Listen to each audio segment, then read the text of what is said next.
एक छोटे से शहर में मानव अपने परिवार के साथ रहता था। उसके घर में उसकी सख्त स्वभाव वाली माँ सावित्री और छोटी बहन ऋतु रहते थे।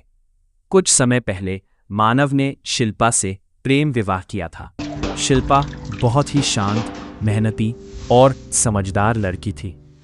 वह हमेशा पूरे मन से घर के काम करती और सबका ख्याल रखती थी। लेकिन मानव की माँ सावित्री को यह शादी बिल्कुल पसंद नहीं थी।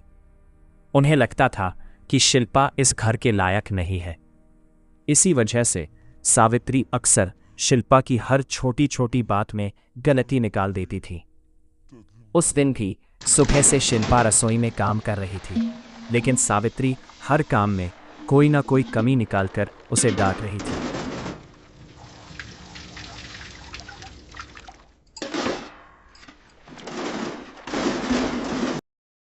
देखो शिल्पा, ये बर्तन अभी भी गंदा है। माफ कीजिए माँ जी, मैं अभी इसे फिर से साफ कर देती हूँ।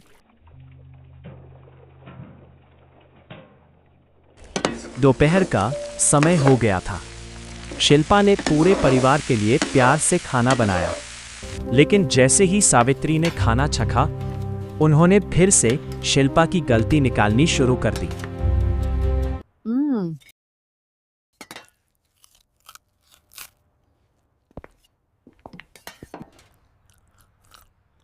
कैसा खाना बनाया है तुमने? सब्जी में नमक ही नहीं है।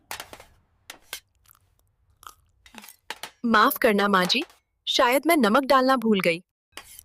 पता नहीं मेरे बेटे ने तुमसे क्या देख के शादी कर ली। शिल्पा सावित्री की ये बात सुन के बहुत दुखी हो गई। वो अपने कमरे में चली गई और ये सोचकर रोने लगी, कब खुश होंगी, कब तक और चलेगा ये सब।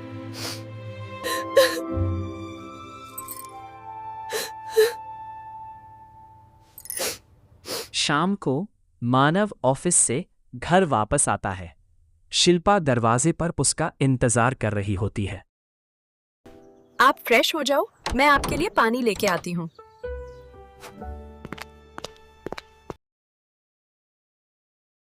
मानव अभी ऑफिस से घर ही आया है और सावित्री शिल्पा के शिकायतों का पिटारा लेके बैठ जाती है। बेटा, शिल्पा को तो बर्तन साफ करने भी नहीं आते, और खाना भी बहुत बेस्वाद बनाया था आज। क्या? माँ, शिल्पा ने कभी कोई काम नहीं किया। आप परेशान मत हो, वो धीरे धीरे सीख जाएगी।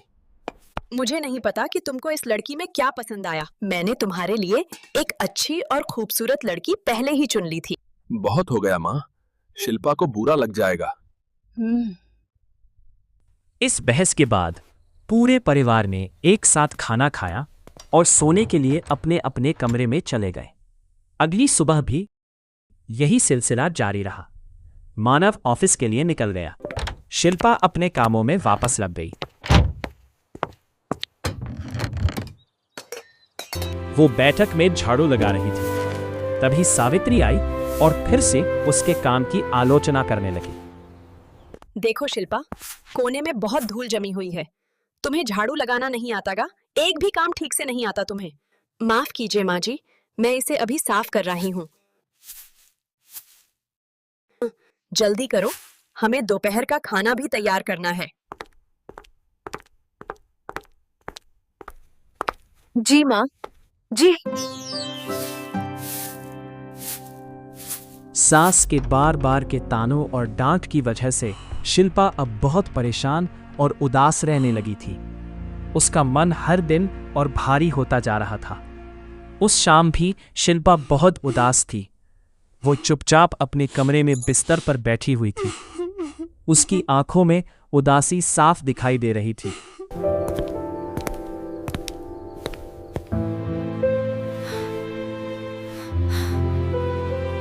क्या हुआ शिल्पा, तुम इतनी उदास क्यों हो?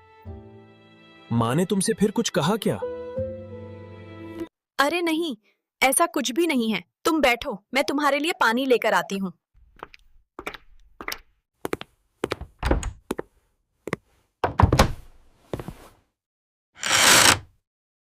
शिल्पा आजकल बहुत उदास लग रही है। मुझे इस बारे में मम्मी से बात करनी पड़ेगी।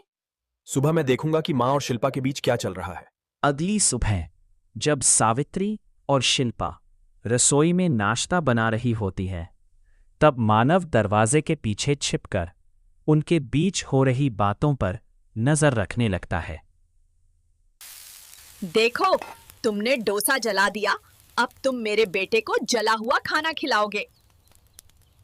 नहीं माँ, ये जला नहीं है, चिंता मत करो, मैं दूसरा बना लूंगी। तुम्हारी माँ ने कुछ नहीं सिखाया है तुम्हें, सारे काम गलत करती हो तुम। माँ, बस बहुत हो गया। आप शिल्पा को हमेशा क्यों डांटती रहती हो? चुप करो तुम, बड़े आए बीवी का साथ देने। मानव अपनी पत्नी शिल्पा के प्रति अपनी माँ के व्यवहार से बहुत परेशान और गुस्सा था।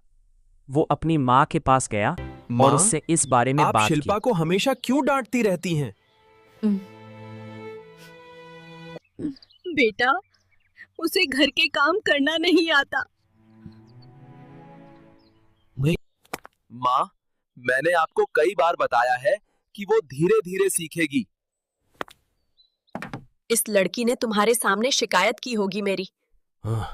आखिर वो कर ही क्या सकती है? माँ, शिल्पा ने कभी भी तुम्हारे बारे में मुझसे शिकायत नहीं की। आज मैंने सब कुछ अपनी आंखों से देखा है। शिल्पा हमेशा मेरे सामने आपकी तारीफ करती है और आप हमेशा उसकी आलोचना करती हो।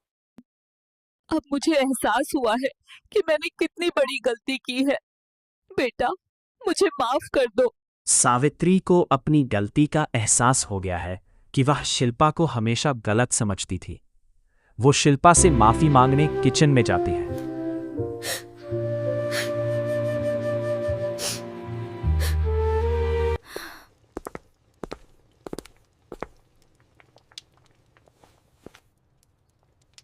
शिल्पा, रो मत, प्लीज मुझे माफ कर दो। मुझे अपनी गलती का एहसास हो गया है। मैंने तुमसे बहुत सी बुरी बातें कही हैं।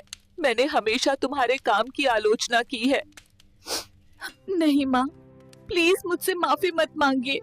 आप मुझसे बड़ी हैं, मेरी माँ जैसी हैं।